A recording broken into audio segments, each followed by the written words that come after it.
दोस्तों, एक बार भगवान विष्णु और माता लक्ष्मी क्षीर सागर में शेषनाग की शैया पर विश्राम कर रहे थे।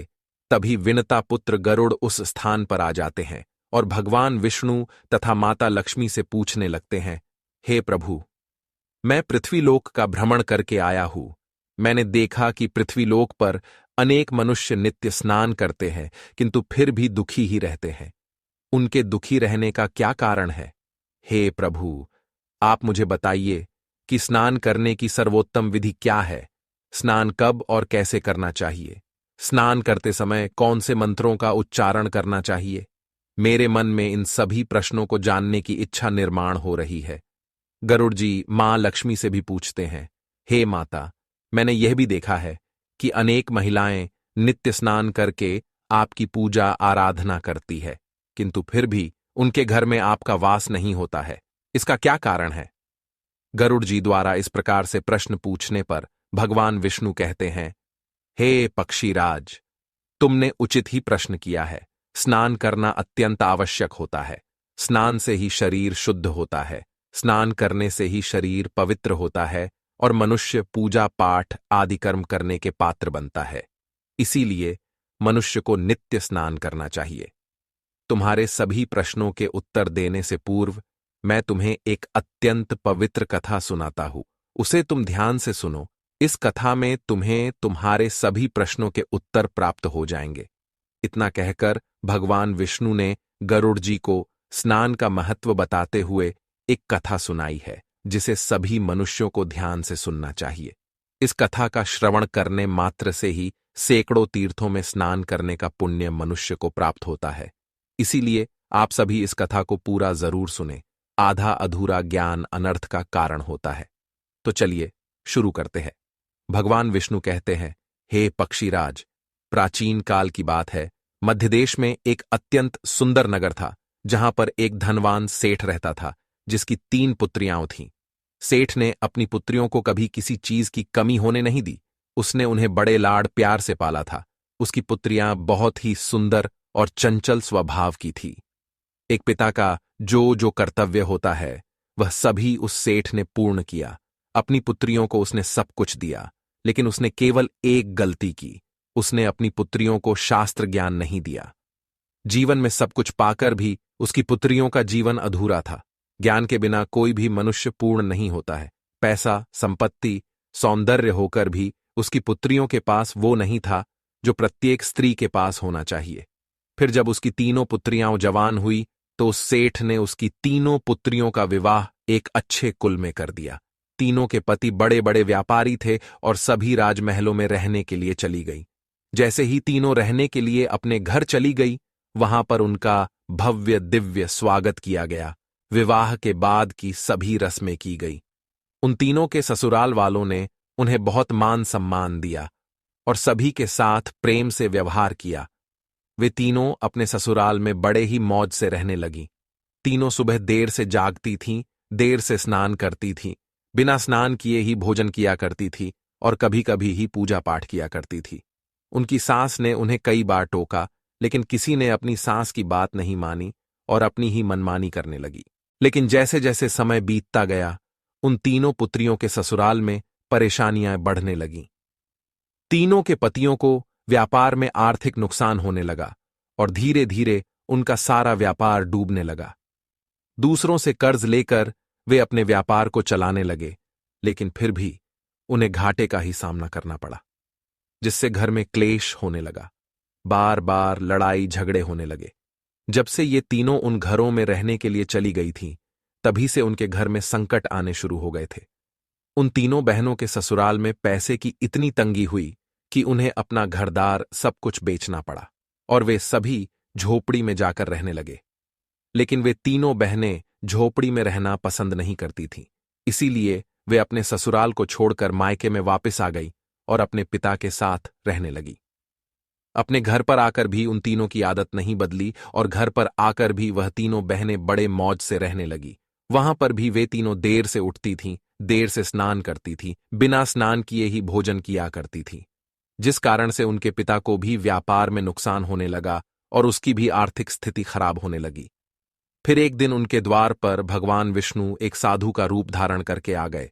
सेठ ने उस साधु का प्रेम से स्वागत किया और उनके पैर धोकर उन्हें प्रणाम किया।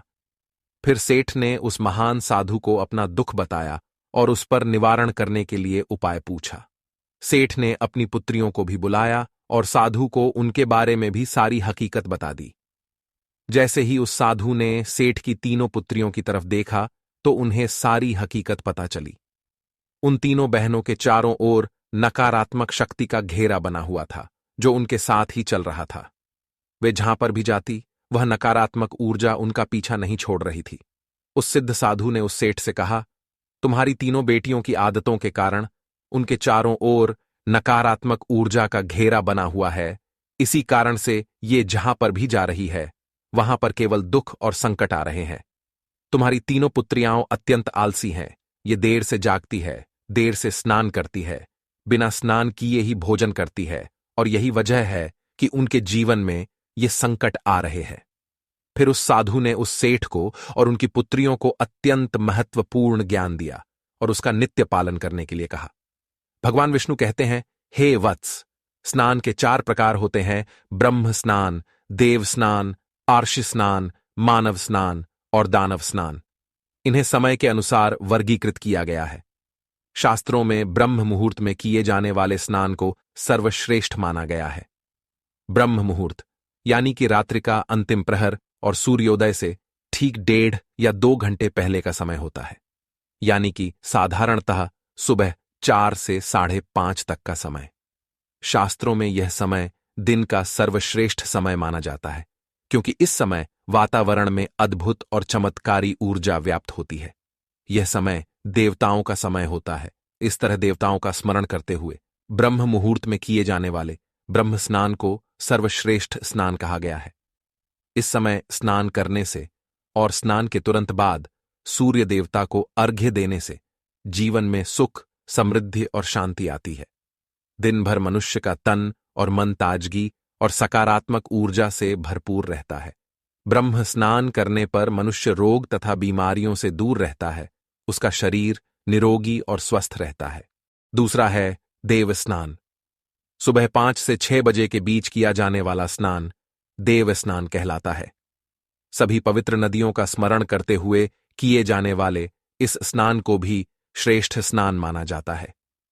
इस समय स्नान करने से मनुष्य के शरीर में सकारात्मक ऊर्जा का संचार होता है और सभी प्रकार की नकारात्मकता और बुराई शरीर से बाहर निकल जाती है। इस तरह देव स्नान के समय स्नान करने से तन के साथ साथ मन भी शुद्ध और पवित्र हो जाता है। इस समय पर स्नान करने से धन संपत्ति में वृद्धि होती है। मनुष्य को सभी भौतिक सुख प्राप्त होते हैं। सुबह सुबह जब आकाश में तारे नजर आते हैं उस समय के गए स्नान को ऋषि स्नान कहते हैं। यह भी श्रेष्ठ स्नान होता है। इस समय स्नान करने से मानसिक शांति मिलती है। तीसरा है मानव स्नान।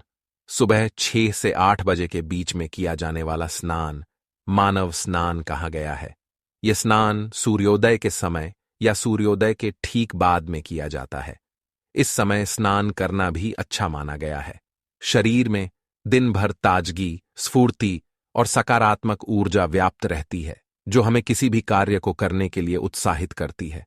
किंतु मनुष्य को कभी सूर्योदय के 2 घंटे बाद स्नान नहीं करना चाहिए, अर्थात सुबह 8 बजे के बाद स्नान करना अनुचित होता है। इस समय वातावरण में व्याप्त दैवी शक्ति बहुत कम हो जाती है, इसलिए मनुष्य में उत्साह और ऊर्जा की भी कमी दिखाई देती है, जिससे वह दिन भर आलस का अनुभव करता है। पूरे दिन शरीर में सुस्ती सी रहती है और किसी भी काम में मन नहीं लगता है। सुबह 8 बजे के बाद स्नान करने से व्यक्ति के जीवन में दुर्भाग्य आता है। उसके शरीर में नकारात्मक ऊर्जा का वास होने लगता है। ऐसा मनुष्य जिस स्थान पर भी जाता है उसके साथ दुर्भाग्य चला आता है। तुम्हारी ये तीनों पुत्रियां सुबह देर से स्नान करती थीं, जिस कारण से उनके ससुराल की सारी संपत्ति नष्ट हो गई और अब तुम्हारी भी धन संपत्ति नष्ट हो रही है। सूर्योदय होने के बहुत समय बाद तक भी जो लोग स्नान नहीं करते हैं उनके मन में दिन भर क्रोध, राग, द्वेष, नकारात्मकता, कमजोरी और चिड़चिड़ापन बना रहता है, जिससे इनके काम में मुश्किलें आ सकती हैं। इसलिए प्रतिदिन ब्रह्म स्नान, देव स्नान, ऋषि स्नान या मनुष्य स्नान करने की सलाह दी गई है। प्रतिदिन इन पवित्र कालों में उठकर स्नान करके ईश्वर की पूरी श्रद्धा से आराधना, प्रार्थना और पूजा पाठ करने से तथा सूर्य देवता को अर्घ्य देने से हमारे तन के साथ साथ मन भी शुद्ध और पवित्र हो जाता है और हमारी बहुत सी समस्याओं का समाधान हो जाता है। हमारे अंदर से सभी प्रकार की नकारात्मकता दूर होती है और सुख समृद्धि का मार्ग खुल जाता है। संध्याकाल और रात्रि के समय अत्यावश्यक न हो तो बिल्कुल भी स्नान नहीं करना चाहिए। भगवान विष्णु कहते हैं, हे वत्स, अब मैं तुम्हें स्नान करते समय बोले जाने वाले अत्यंत महत्वपूर्ण मंत्र के बारे में बताने जा रहा हूं, इसीलिए तुम इसे ध्यान से सुनो। जो भी इस मंत्र का उच्चारण करते हुए स्नान करता है, उसके सभी पाप उसी क्षण नष्ट हो जाते हैं, उसका दुर्भाग्य भी नष्ट हो जाता है और उसे सुख समृद्धि प्राप्त होती है।